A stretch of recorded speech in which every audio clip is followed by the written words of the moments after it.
ஒரு கடுமையான பனி இரவில் ஒரு தொழிலதிபர் ஒரு முதியவரை பார்க்கிறார். அந்த முதியவர் பூங்காவில் உட்கார்ந்திருந்தார். அவர் அந்த குளிரில் மெல்லிய கிழிந்த உடையை அணிந்திருந்தார்.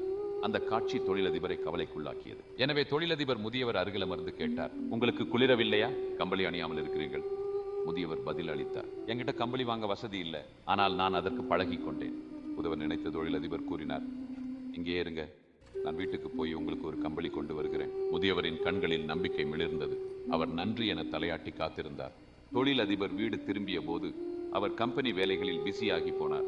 அவர் வாக்கு கொடுத்தது அவரின் நினைவில் இல்லை. காலை காஃபி குடிக்கும் போது அவரின் நினைவுக்கு முதியவர் வந்தார். பதற்றமுற்று அவர் ஒரு கம்பளியை எடுத்துக்கொண்டு பூங்காவுக்கு வேகமாக ஓடினார். அங்கு அவர் முதியவர் இன்னும் உட்கார்ந்திருப்பதை கண்டார். அவரின் அருகில் செல்ல முதியவர் அமைதியான முகத்துடன் உறைந்த நிலையில் இறந்து விட்டதை கண்டார். அவரது கையில் ஒரு குறிப்பு இருந்தது. அதுல, நான் பல வருடங்களாக குளிரில் கம்பளி இல்லாமல் வாழ்க்கையை கழித்தேன், எனது மனுறுதியை மட்டும் நம்பி. ஆனால் உங்கள் வாக்கு எனக்கு நம்பிக்கையை கொடுத்தது.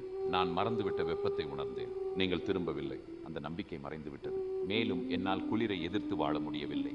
தொழிலதிபரின் இதயம் துன்பத்தால் துடித்தது. அவர் கொடுத்த வாக்கின் ஆழமான தாக்கத்தை உணர்ந்தார். ஒரு வாக்கு, அது எவ்வளவு சின்னதா இருந்தாலும் சரி, யாரோ ஒருவரின் நம்பிக்கையை அதிகப்படுத்துகிறது.